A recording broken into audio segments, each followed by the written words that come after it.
vamos meditar então, a quinta mensagem no livro de Atos dos Apóstolos, como eu tenho me proposto a falar, a expor aqui na igreja, depois de 5 anos ter exposto o Evangelho de Lucas, e Lucas continua escrevendo a Teófilo, primeiro a história de Jesus e depois a história da igreja. E Atos, esse livro que tem esse nome, e não é o nome de uma pessoa, tem gente que acha que Atos é o nome de uma pessoa. Atos vem de ações, né? Atos, as ações, o trabalho realizado pelos apóstolos, e a gente sempre diz, né, realizado com a ajuda, com o empurrão, o impulsionamento do Espírito Santo na vida deles, e como que esses homens comuns, pessoas como nós, dotados de uma vocação de Deus, incendiados por uma chamada para então, há 2000 anos, no primeiro século da era cristã, compartilharem, propagarem a mensagem de salvação, a mensagem do Evangelho, em uma cultura, em uma sociedade que não era diferente da nossa, com todos os seus desafios daquela época, paganismo, imoralidades das mais diversas, perseguição política e religiosa e tudo mais que vem acompanhado disso, mas eles foram instrumentos de Deus.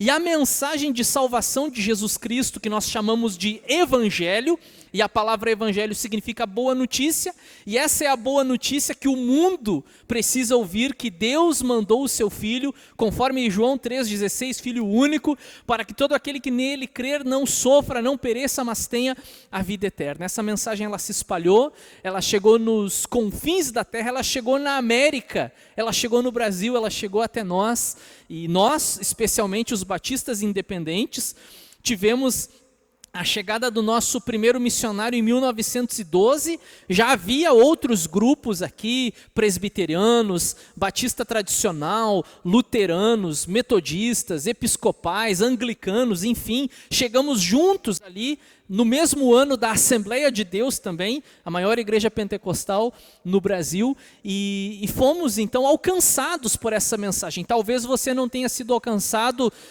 por uma igreja batista independente, mas você foi alcançado pelo Evangelho, e é isso que importa, né? A mensagem de salvação vinda de Jesus. Então nós estamos meditando nisso, irmãos, na mensagem de salvação propagada por esses homens, por essas pessoas, mulheres também, obviamente, fazem parte da história, no primeiro século. Hoje, nós vamos meditar nesse texto que compreende, então, no capítulo de número 2, versículo de 14 a 36, e tem como título, então, a pregação de Pedro, e aí eu coloco junto aqui elementos bíblicos da pregação cristã.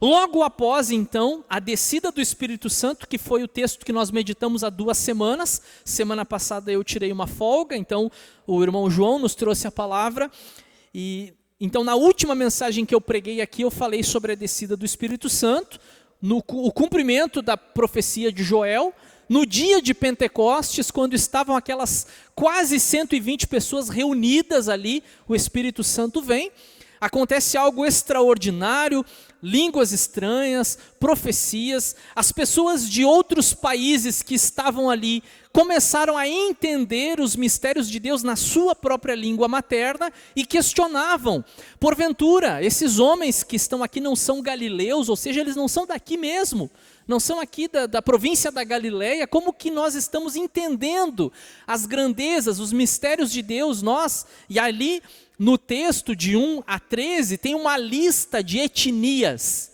compreendida ali, gregos, romanos, árabes, elamitas, enfim, pessoas de todos os lugares conhecidos da época praticamente. E aí então, outros que estavam presentes ali chegaram a dizer, não, isso aí eles beberam demais, por isso que eles estão falando desse jeito. E aí nós entramos no texto que vamos meditar hoje, quando Pedro explica o que era aquilo que havia acontecido. Nós vamos fazer a leitura do texto. Gente, o texto é longo, eu até pensei em fragmentar o texto, pegar algumas porções e expor para vocês, mas assim, ler a Bíblia na igreja nunca é demais. Eu estava lendo essa semana uma frase que dizia: o verdadeiro culto bíblico cristão é aquele quando você ora a Bíblia, quando você canta a Bíblia, quando você lê a Bíblia e quando você prega a Bíblia. É tudo na palavra de Deus. Então eu tenho certeza que vocês não vão se incomodar em nós fazermos uma leitura extensa.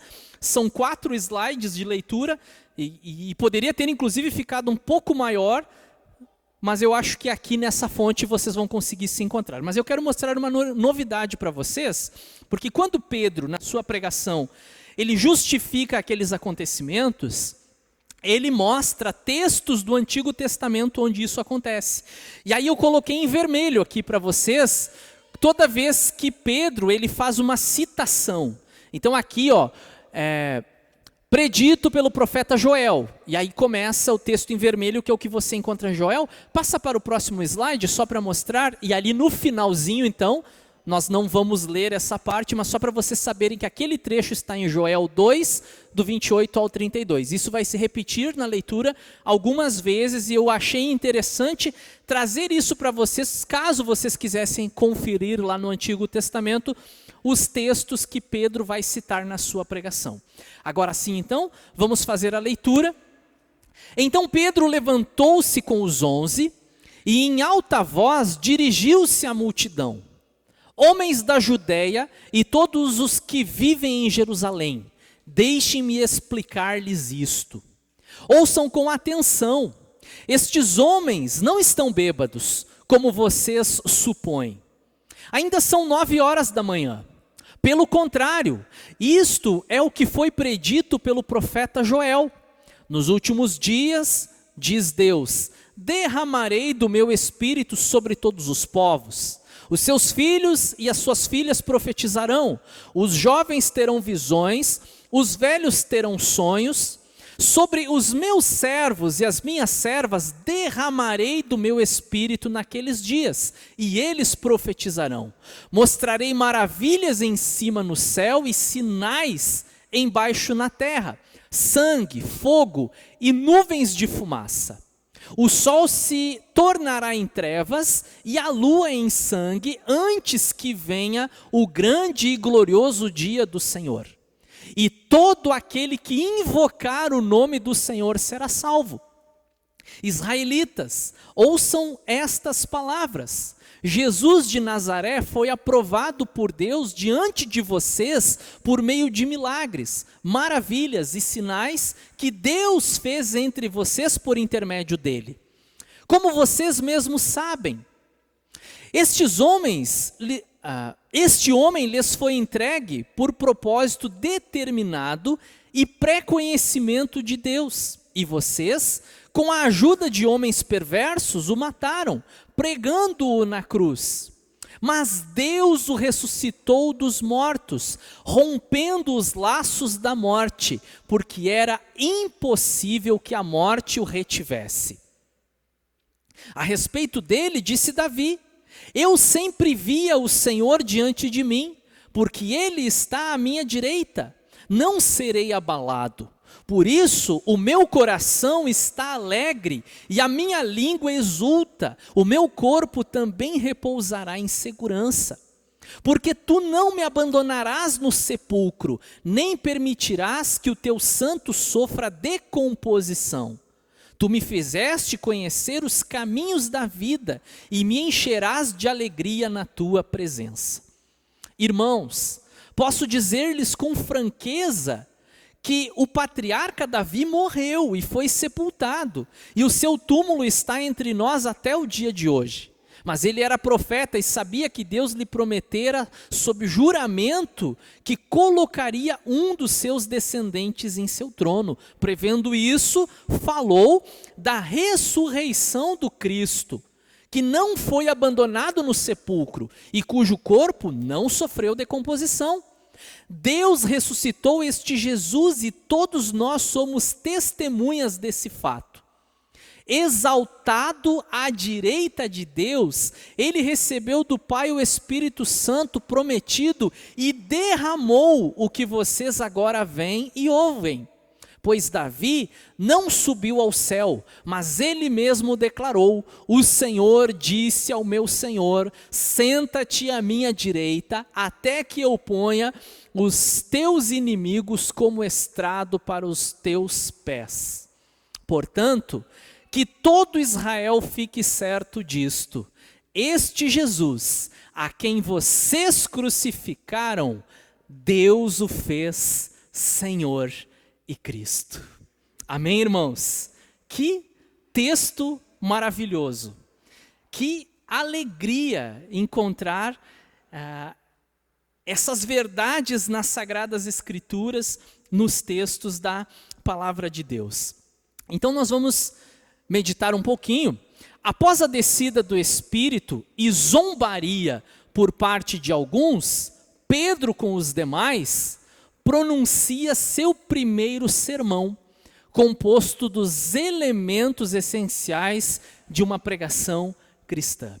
E aí nós vamos trabalhar nesse texto justamente questões como a promessa do Pai em relação ao Espírito Santo, o Cristo ressurreto, que Pedro faz questão de dizer: nós somos testemunhas da sua ressurreição, e vamos trabalhar também essa questão do pecado e a culpa, a nossa culpa em relação ao pecado, em relação ao sacrifício de Jesus. Vamos começar a nossa pregação, e aí eu trabalho com vocês esses elementos essenciais da fé cristã, e o primeiro elemento que eu quero conversar com vocês, meditar com vocês, é posição. E aí eu quero que você pense um pouquinho sobre o que exatamente falarei, o que exatamente terei a dizer para vocês com base nesse texto aqui. Eu quero que vocês olhem comigo o primeiro versículo que nós lemos, e ele vai ser agora projetado aqui então, mais curto, né? Não mais aquele texto todo. Então Pedro levantou-se com os 11 e em alta voz dirigiu-se à multidão: homens da Judéia e todos os que vivem em Jerusalém, deixem-me explicar-lhes isso. Ouçam com atenção.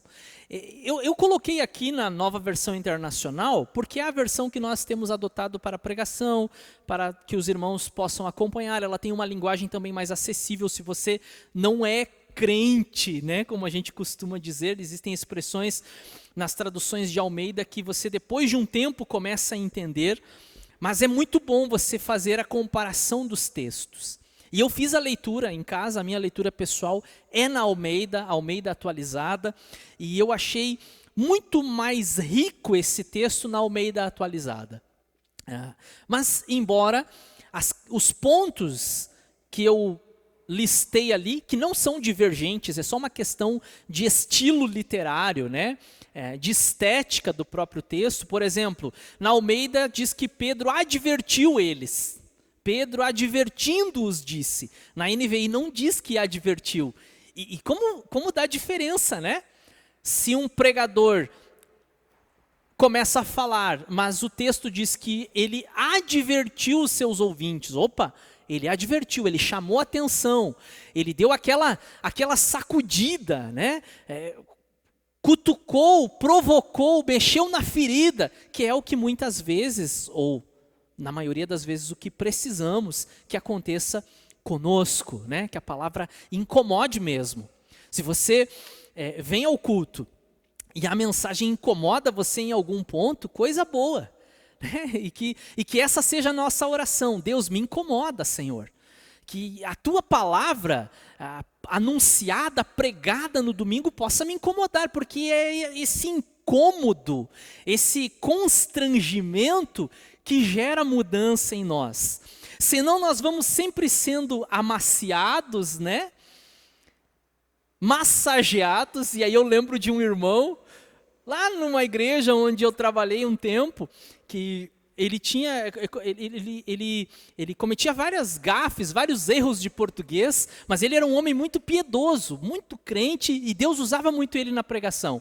Mas era aquele tipo de pregador lá para a congregação do interior, porque ele falava cada coisa, irmãos, que se anotasse dava um livro, né? E ele dizia, sempre que pregava, eu não estou aqui para massacrar o ego de ninguém, né? E ele queria dizer massagear, mas saía massacrar. E eu quero dizer para vocês que eu não quero massacrar o ego de ninguém, e nem massagear, né? Mas pregar a verdade, a palavra de Deus. Pedro, ele se levanta, e essa mensagem, ela começou a falar comigo sobre a igreja, sobre os pregadores, sobre nós como povo de Deus, para nós meditarmos, refletirmos, se não está na hora, irmãos, de nós nos posicionarmos, ou será que já não passou essa hora? De nós nos posicionarmos com Deus como crentes, como discípulos de Jesus, como homens e mulheres tementes que servem a Deus. E que muitas vezes estamos levando a nossa vida cristã, sabe, meio que balançando, uma hora eu estou bem, uma hora eu estou mal, tem dias que eu resolvo orar, ler a Bíblia, tem dias que eu jogo a minha Bíblia de lado, esqueço de tudo, e aí eu não me posiciono. É importante se posicionar na vida cristã como crente, tomar uma posição, assumir um compromisso, se levantar. Você pode olhar para esse texto e óbvio, né? A gente tem cabeças muito pensantes aqui entre nós, e que coisa boa, né? Que coisa boa que nós temos cabeças pensantes, temos irmãos aqui, irmãs aqui, que fazem aplicações do texto bíblico, que pregam. Glória a Deus por isso. Talvez você possa olhar para esse texto e dizer assim, puxa, mas eu acho que o pastor forçou um pouco a barra ali, né? Pedro se levantou, quer dizer, ele poderia nesse exato momento estar sentado, né? E aí, de repente, ele ouve aquela crítica, isso aí é vinho, eles estão bêbados. E aí Pedro se levanta e diz, não é bem assim. Eu vou começar a mostrar para vocês que isso que aconteceu aqui é cumprimento das profecias de Joel, capítulo 2, etc. e tal. Mas eu gosto de acreditar que a palavra levantar-se em toda a Bíblia, ela tem uma conotação maior do que apenas se colocar de pé fisicamente. Você encontra várias passagens da Bíblia que dão essa ideia. Por exemplo, Jesus, em Lucas, não me lembro o capítulo agora, né? Faz tempo que eu não leio Lucas, diz assim, bem-aventurado aquele que estiver de pé na volta do Filho do Homem. Bem-aventurado aquele que estiver de pé na volta do Filho do Homem. Significa que aqueles que estiverem sentados vão se dar mal? Significa que aqueles que estiverem sentados não vão subir? Será que é isso que o texto está dizendo? Ah, é por isso então que a gente canta de pé, ora de pé, porque se Jesus volta, a gente está de pé. Não é sobre isso que o texto está falando. Bem-aventurado aquele que estiver em pé na volta do Filho do Homem. Fala sobre uma posição, sobre você assumir um compromisso com Jesus e estar em pé. E aí eu quero mostrar um texto para vocês aqui. Olha que interessante, o texto de Ezequiel, o profeta Ezequiel. E aí Ezequiel, ele relata como que foi essa relação do chamado de Deus para a sua vida. E o texto em Ezequiel 2:1 diz assim, ele me disse, ele quem? Deus, né? Ele me disse, filho do homem, fique de pé e eu vou falar com você.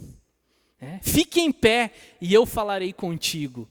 E é interessante eu não quero trazer o versículo isolado aqui, porque se você pegar o versículo 2, diz que daí o Espírito Santo veio e colocou ele de pé. Olha que coisa interessante. Primeiro diz, fica de pé, você fica de pé. Mas o versículo seguinte diz, então o Espírito veio e me colocou de pé. Qual dos dois está certo? São os dois. Eu tomo uma postura, eu tomo uma posição diante de Deus, mas eu entendo que isso não é de mim, não vem de mim, eu não faço isso sozinho. Eu tenho um Espírito que me levanta e me coloca de pé. Há um tempo atrás, surgiu no meio da igreja evangélica de linha pentecostal, um modismo e me desculpe eu falar assim, mas foi um modismo mesmo, em que as pessoas vinham para a frente a gente chama de palco, uns chamam de altar, enfim, vinham para a frente receber uma oração, e o pastor colocava a mão na testa da pessoa e já tinha um diácono atrás, preparado para segurar, porque ele ia dar uma empurradinha e a pessoa ia cair e o diácono ia segurar. E aí eu ia no culto, eu já fui em alguns cultos assim, uma vez eu fui pregar numa igreja assim, e quando eu botei a mão na pessoa, na cabeça da pessoa, caiu, meu Deus, o que está acontecendo comigo? Né? Aí depois eu descobri que não era nada a ver comigo, era uma questão do estilo daquela igreja, praticamente é a liturgia da igreja. E eu perguntei para o pastor, que negócio é esse? Todo mundo jogado no chão, e aí às vezes até para evitar algum constrangimento, dependendo da roupa da irmã, já vinha as diaconisas com umas toalhinhas e largavam por cima, assim, né? Para cobrir ali a roupa da irmã, para não ter nenhum constrangimento. Que negócio é esse, pastor? Ô, pastor Igor, isso aí é o poder do Espírito. Mas interessante que na Bíblia, toda vez que eu encontro textos relacionados ao poder do Espírito, o poder do Espírito ele não derruba. Casos muito isolados, na inauguração do templo, né? E aí nós não conseguíamos ficar de pé, tamanha a glória de Deus, mas gente, isso era coisa assim, um caso muito isolado. De um modo geral, você vai do início ao fim da Bíblia, qual é o ministério do Espírito Santo na vida do ser humano? Colocar de pé. É exatamente o contrário. Né? Tá bom, né? A pessoa recebeu uma oração, enfim, eu não quero julgar, não é nosso papel, né? Mas quando me perguntam por que eu não sou a favor, e até mesmo se tiver uma pessoa aqui que todo culto ela cair na hora da oração, eu vou chamar ela para conversar, eu vou encaminhar ela para uma psicóloga, eu vou ver o que está acontecendo com essa pessoa, porque não é o natural. Talvez uma vez lá esporadicamente em um culto muito fervoroso, a pessoa teve uma experiência muito forte com o Espírito Santo, até pode ser, mas aquela coisa rotineira não é o natural, porque o Espírito Santo ele nos põe de pé. E sabe o que é mais interessante? E aí eu aguço o meu senso crítico. Essas pessoas caíam, e aí levantavam e a vida continuava do mesmo jeito. Caíam, levantavam e a vida continuava do mesmo jeito. Que negócio é esse que nunca muda, nunca tem transformação, nunca produz fruto de arrependimento, nunca muda nada na vida da pessoa, é só é algo rotineiro, vem para o culto, cai na hora da oração, volta para casa, no domingo que vem cai de novo, volta para casa. Não é assim que funciona, nós cremos no poder de Deus, nós cremos na atuação direta, objetiva do Espírito Santo, mas estamos muito seguros, porque nós não queremos fazer nada que não venha de Deus e do seu Espírito nas nossas vidas. Mas a palavra aqui fala para nós que Pedro ele se colocou de pé. E aí eu quero perguntar para você que me ouve nessa noite: em qual área da sua vida você precisa se colocar de pé? Em qual área da sua vida está faltando essa posição de dizer chega? A partir de agora eu vou fazer diferente. É na oração talvez que você precise se colocar de pé? É na leitura da palavra que você precisa se colocar de pé? É lamentável que entra ano, passa ano e tem crente que ainda não leu a palavra de Deus toda ela. E que não lê pequenas porções por dia. O que está faltando, em que área que está faltando você se posicionar, se colocar de pé no seu casamento, na educação dos seus filhos, no seu trabalho, nos seus estudos, enfim. Na evangelização, tem crente que está anos, caminhando na fé, mas ainda tem medo, vergonha. Nós vamos falar sobre isso daqui um pouquinho, de compartilhar a sua fé com outras pessoas. Falta tomar uma posição. Ou ainda, pecados de estimação, como nós costumamos chamar, práticas que não são condizentes com a palavra de Deus, que nós mantemos cultivando na nossa vida, e que em algum momento, meu irmão, minha irmã, precisamos dar um basta nisso. parar com isso. Mentira, fofoca, enfim, né? A lista dos pecados está aí, Gálatas 5 você encontra, e tantos outros textos você encontra, que a gente precisa tomar uma posição. Pessoas que vêm acompanhando, não estou dizendo caminhando na fé, mas elas vêm acompanhando a igreja, domingo, sexta, domingo após domingo, mas não se posiciona, não diz agora é a minha vez. Eu vou me tornar um discípulo de Jesus, eu vou aceitar a prática do batismo na minha vida, eu vou ser um membro da igreja, eu vou me posicionar como um membro da igreja, eu não quero ser só um membro de banco, eu quero ser alguém que colabora, que contribui, eu quero financeiramente ser fiel a Deus, participar financeiramente da igreja, eu quero colocar as minhas mãos à disposição. Hoje aqui nós tivemos desde das 4 horas da tarde, uma reunião de adolescentes, de jovens.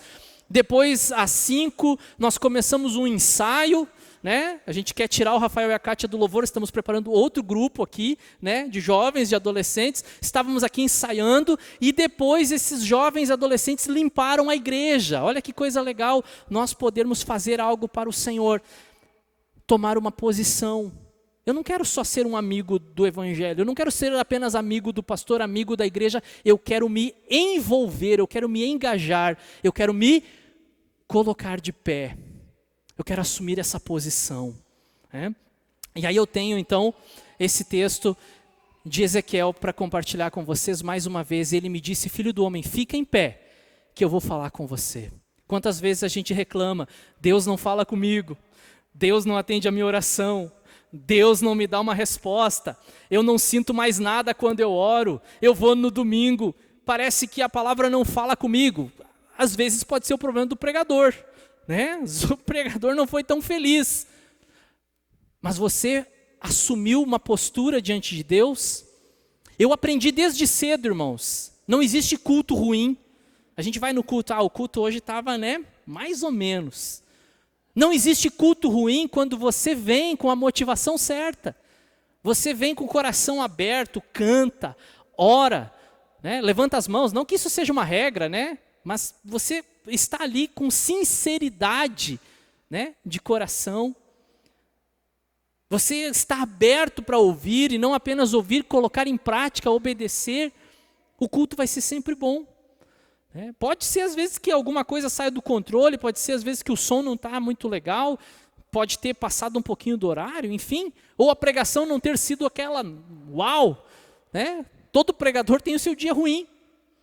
Uma vez eu estava pregando numa igreja e pensa em pregação ruim. Agora pensou, agora multiplica. E eu ali preguei assim, né? Joguei aqueles textos bíblicos ali, mas eu estava achando que ninguém tinha percebido. Uma igreja numa cidadezinha do interior catarinense, 9.000 habitantes na cidade. Né? Aí uma missionária, uma senhora, vinda da Alemanha, coloca a mão no meu ombro e diz assim: eu sei como é isso, tem vezes que a palavra não flui, né? Puxa, irmã, que bom que a senhora me entende. E que bom que eu não sou o único, né, a fracassar de vez em quando. Mas quando a pessoa que está ali sentada, ela vem para adorar a Deus, ela não vem para criticar o pregador, né? Claro, nós não queremos, irmãos, não estou dizendo e justificando que queremos heresia no púlpito, não é isso. Mas você veio e você ofereceu, você entregou a Deus o seu culto, por quê? Porque você se colocou de pé, porque você assumiu uma posição, uma postura diante de Deus. E os pregadores, eles precisam assumir essa posição, né, como a própria proposta da mensagem é, né, elementos bíblicos. O pregador ele precisa assumir essa postura, assumir essa posição diante de Deus e diante do ministério do compromisso com o Evangelho. Em segundo lugar, a convicção. Eu não vou ler todos os textos aqui, porque eu já dei uma espiada no relógio aqui, no celular, a hora, né? E como passa, incrível. A gente percebe Pedro, Joel, Salmo 16, Salmo 110, porque estava escrito, olha lá, Joel profetizou isso, isso, isso e isso. Davi nos Salmos, irmãos, imaginem Pedro pregando aqui. Davi nos Salmos, irmãos, ele disse, né? Não permitirá que o teu santo veja corrupção, ou seja, que o corpo dele entrasse em decomposição. A própria NVI já traduz como decomposição, a Almeida como corrupção, né?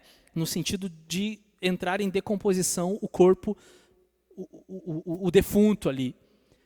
Irmãos, eu quero provar para vocês que Davi morreu e que está sepultado aqui, nessa cidade. E o seu túmulo está aí, é ponto turístico. Tem pessoas que vêm visitar o túmulo de Davi. E se abrir o túmulo de Davi, o que vocês encontram lá? Os ossos de Davi, porque ele morreu, foi sepultado, seu corpo entrou em decomposição. Porém, Davi não estava falando dele mesmo. Ele estava falando do Salvador, do Messias, do Cristo, que morreu e ressuscitou antes que o corpo pudesse entrar em decomposição. E ele diz mais, disse o Senhor ao meu Senhor. Quer dizer, são dois senhores. Olha aqui, você já começa a entender a própria doutrina da Trindade aqui, né? Porque tem Espírito Santo, no texto anterior, tem o Senhor que falou ao meu Senhor. E esse Senhor havia prometido para Davi, irmãos, que dos seus descendentes providenciaria alguém que assumiria para sempre o seu trono. Para assumir o trono para sempre, não adianta viver 100 anos. Não adianta viver 120 anos, né? Que é algo fora do padrão. Tem que ser alguém eterno. E é sobre esse que eu quero falar, esse que vocês crucificaram. Deus o fez Senhor e Cristo. Olha só, Pedro pregando cheio de convicções. O mesmo versículo que nós lemos, só que agora Pedro chama, ele convida as pessoas, na Almeida atualizada diz assim, atentem para as minhas palavras, escutem o que eu vou dizer para vocês. Alguém que é convicto daquilo que crê, daquilo que prega, daquilo que vai falar. Por que, irmãos, que nós não somos convictos? Por que titubeamos muitas vezes em alguns princípios e verdades bíblicas? Falta de leitura e de estudo da palavra de Deus. E eu aproveito, abro o parêntese, sexta-feira, 20 horas, estamos reunidos aqui estudando a Bíblia. Estamos agora na primeira epístola de Paulo aos Coríntios. Crente que não estuda não tem convicção.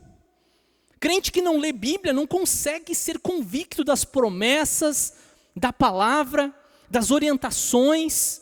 Eu falei alguns dias atrás sobre como que nós descobrimos a vontade de Deus. Nós lançamos sorte, nós pedimos uma prova a Deus. Se hoje chover é da tua vontade. Não é assim que funciona. Você conhece a vontade de Deus através da sua palavra, em primeiro lugar. Em segundo lugar, a orientação do Espírito Santo na nossa vida, porque Ele habita em nós, conforme o Novo Testamento ensina, Paulo ensina. O próprio Jesus prometeu, Ele habitará em vocês, Ele estará com vocês. Por que estamos sem convicção? Uma vez eu li uma história, irmãos, de um pregador que abria a sua capela, a sua congregação, e chamava as pessoas, e vinham poucas pessoas para ouvir a pregação do Evangelho. Ele não pregava heresia, ele falava a mensagem do Evangelho. Do outro lado da rua, abriu um teatro. E um artista inventava histórias. Se vestia de palhaço, fazia piadas, né? Hoje em dia o pessoal chama isso de o stand-up, né? Ficava contando histórias, inventando histórias, e a cada semana mais pessoas se reuniam naquele teatro para ouvir o artista, para ouvir o palhaço, e menos pessoas ouviam o pastor. E o pastor abria a igreja e ficava olhando, ainda bem que eu aqui do outro lado não tem nada, né? É um prédio abandonado. O pastor abria a igreja, do outro lado ele via as pessoas vindo, assim, ele disse, poxa, está vindo para a igreja. Não, entrava no teatro, não entrava na igreja, entrava no teatro. E o teatro lotado e a igreja com pouca gente. E isso é um drama para todo pastor, irmãos, e vocês não sabem o quanto que eu sofri nessa pandemia. de abrir a igreja aqui, fazer culto para 11, para 12. Claro, glória a Deus, o culto é para Deus, mas o coração do pastor, irmãos, o pastor é um ser humano, né? Será que as pessoas estão me abandonando? Eu já estava lendo aquele texto lá que Jesus olha para os discípulos e vocês também querem ir embora? Vocês também vão me abandonar? Puxa vida, que drama. E aí um dia, num café, o pastor encontra com o artista e eles tomam um café juntos. E o pastor pergunta, eu preciso te fazer uma pergunta. Como que você inventa histórias que não são a verdade, são mentiras, são ficções? Como que as pessoas vêm a cada domingo para te ouvir? E eu, que falo a verdade, cada domingo tem menos pessoas para me ouvir. Uma explicação muito fácil seria dizer que elas não eram eleitas, né? Mas não é essa a resposta, pelo menos não aqui. O artista disse assim, pastor, reverendo, eu já estive há algum tempo atrás na sua congregação, eu já escutei a sua pregação, realmente, você fala a verdade. Mas quer saber por que as pessoas me escutam e não te escutam? Por que elas vêm domingo após domingo me ouvir e não te ouvem? Eu falo mentiras como se fosse verdades. Você fala verdades como se fossem mentiras. Não tem firmeza, não tem convicção, não tem paixão, não tem amor por aquilo que está falando. E aí nós encontramos então esse problema. Nós falamos do Evangelho, mas muitas vezes nós até duvidamos do poder do Evangelho. A gente fala para alguém e a gente mesmo logo em seguida duvida. Esse aí não vai ser salvo, esse aí não vai aceitar. Mas Paulo escreve aos Romanos que o Evangelho, ele é o poder de Deus para salvar. E nós precisamos ser convictos naquilo que falamos. E onde é que a gente encontra essa convicção? Repito então, estudando, lendo a palavra, nós vamos encher o nosso coração de convicção sobre as verdades de Deus. Eu tenho um texto que eu compartilho com vocês, que é o famoso texto lá de João 1, né? Filipe encontrou Natanael e lhe disse, achamos aquele sobre quem Moisés escreveu na lei e a respeito de quem os profetas também escreveram, Jesus de Nazaré, filho de José. Perguntou Natanael, Nazaré? Pode vir alguma coisa boa de lá? Perguntou Natanael. E aí a resposta de Filipe foi, vem e vê. A resposta foi, venha, venha e veja. A que distância nós estamos do Filipe, discípulo de Jesus? Nós temos essa segurança em dizer para a pessoa, vem, vem, e você vai ver. Vem e você vai ver. Ou será que nós questionamos, será que nós duvidamos que Deus possa fazer grandes coisas através dessa mensagem, através dessa pregação que nós anunciamos semanalmente? Vem e vê. Uma pregação com convicção. Se eu, como pregador, eu duvidar daquilo que eu estou ensinando, daquilo que eu estou pregando, irmãos, nós estaremos eternamente perdidos.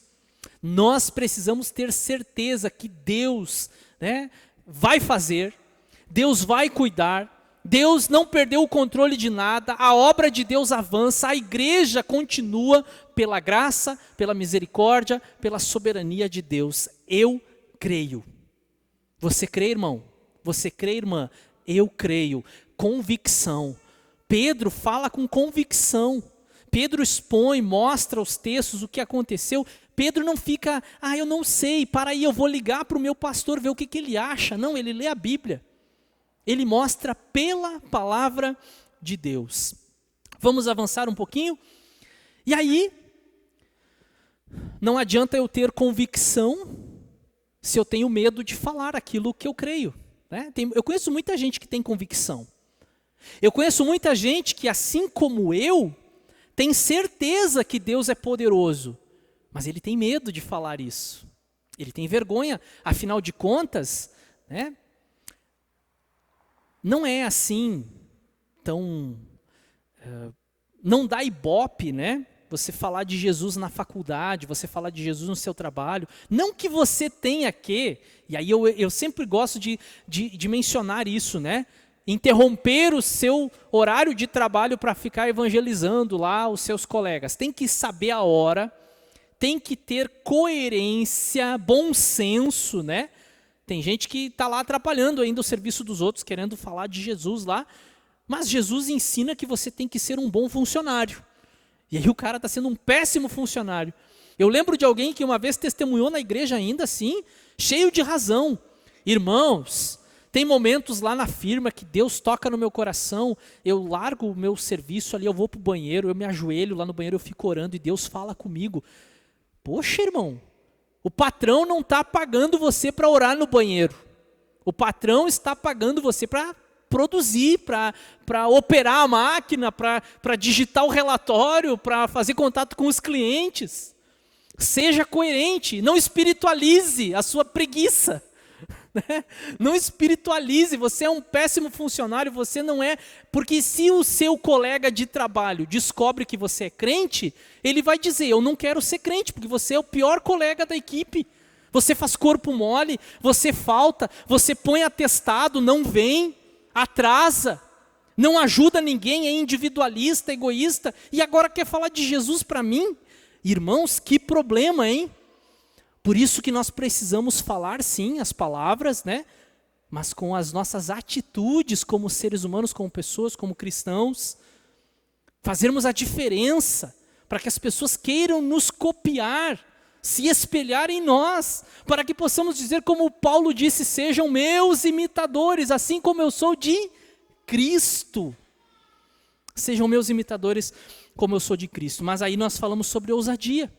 Existem momentos, você não precisa ser aquele crente chato. Eu acho que vocês já me ouviram falar isso, mas é sempre bom repetir, porque de vez em quando tem pessoas novas que não ouviram ainda as piadas prontas do pastor, e aí eu peço assim, encarecidamente, para vocês rirem quando eu contar a piada, tá? Para dar uma força aqui para quem está pregando. Se você olhar o mundo muçulmano, você vai ver lá que eles têm os xiitas, e na igreja tem os chatos. Vão rir, irmãos, ajuda aí, dá uma força, né? Crente chato, poxa, ele está sempre ali, né? Você tem que se converter, seu pecador miserável, para ser como eu. Aí o cara diz, não, eu não quero ser como você. Né? Mas existem momentos na nossa vida, irmãos, que Deus abre a porta, bem aquilo que Paulo pediu, né? Que Deus me abra a porta. Você está conversando com o seu vizinho e de repente o vizinho abre o coração. Poxa, estou passando por uma situação assim, assim, assim. Aí você dá um tapinha no ombro, espero que tudo passe. Opa, acendeu a luzinha. Era a hora de você chegar. Pois é, amigo, eu quero te falar uma coisa. Tem solução. A palavra de Deus diz assim, assim, Jesus ensinou, Jesus falou, tem culto lá na igreja, vamos para a igreja. A melhor forma de evangelismo, né, é através dos relacionamentos. É você se dar bem com a pessoa, você é um vizinho legal, um colega de empresa legal, um colega de faculdade legal, não aquele que só coloca o nome no trabalho em grupo, mas aquele que participa do trabalho em grupo. E aí Deus coloca na nossa frente situações, pessoas vêm, abrem o coração, estou passando por um problema assim, assado, doença, casamento, e você pode ser convicto, você ouviu isso, você se posiciona, você é convicto, e aí você tem ousadia, e você não se envergonha de Jesus nem do Evangelho, e você fala a verdade para o seu colega, para o seu vizinho. Temos então o trecho, né? Olha que interessante, irmãos. Que ousado que Pedro foi. Portanto, que todo Israel fique certo disso, este Jesus a quem vocês crucificaram. Uau, que pregação dura. Hoje em dia não é popular. Né? Em tempos em que as pessoas vêm para reuniões cristãs, evangélicas, né, entre aspas, para ouvir que você vai poder desenvolver o seu melhor, você vai decolar com Deus, você vai prosperar. Aí você vem na igreja e ouve o pregador dizendo: você crucificou Jesus com o seu pecado, as pessoas vão começar a sair, né? Mas é isso que precisa acontecer, porque se elas ficarem sem essa percepção, Jesus morreu por mim, então não foi conversão.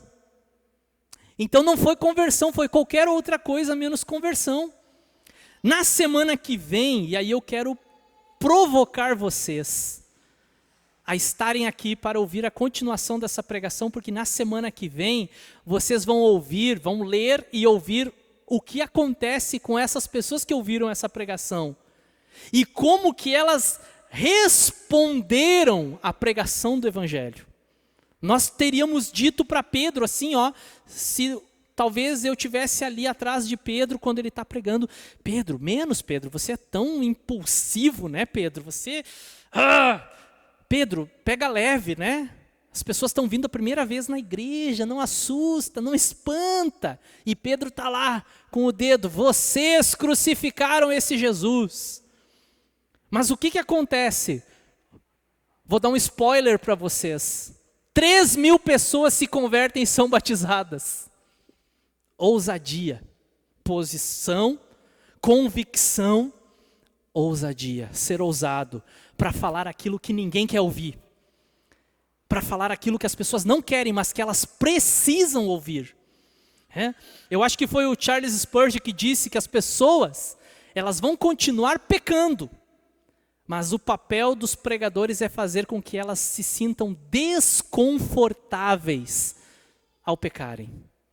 Porque é a mensagem, é o Evangelho que vai constrangendo, que vai trabalhando, né? Você lembra daquele versículo: água mole, pedra dura, tanto bate até que fura? Não é versículo, irmãos. É um ditado popular, mas é muito parecido com o que a palavra de Deus diz, porque a palavra de Deus diz que a palavra, ela é o martelo que esmiuça a pedra.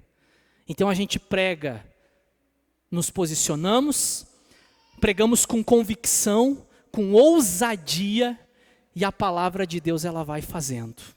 E às vezes a gente acha que a palavra vai espantar as pessoas, mas era exatamente aquilo que elas precisavam ouvir, né? E Deus vai salvando, Deus vai agindo, Deus vai trabalhando. O Espírito Santo que já foi liberado sobre nós, como eu falei naquele domingo, o Espírito Santo que já foi liberado sobre nós, ele vai tocando nos corações, ele vai chamando, ele vai incomodando.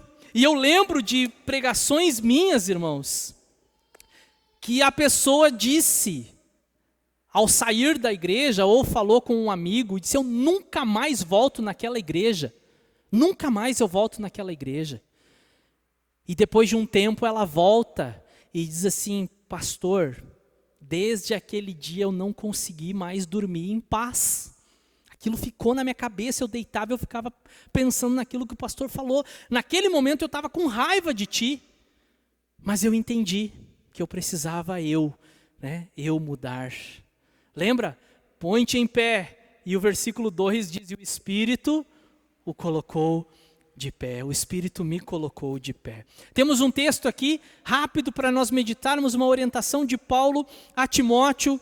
Pois Deus não nos deu espírito de covardia, mas de poder, de amor e de equilíbrio. Portanto, não se envergonhe de testemunhar do Senhor. E aí o versículo continua, mas eu queria parar até a parte B, até a parte A do verso 8. Pois Deus não nos deu espírito de covardia, mas de poder, de amor e de equilíbrio. Portanto, não se envergonhe de testemunhar do Senhor.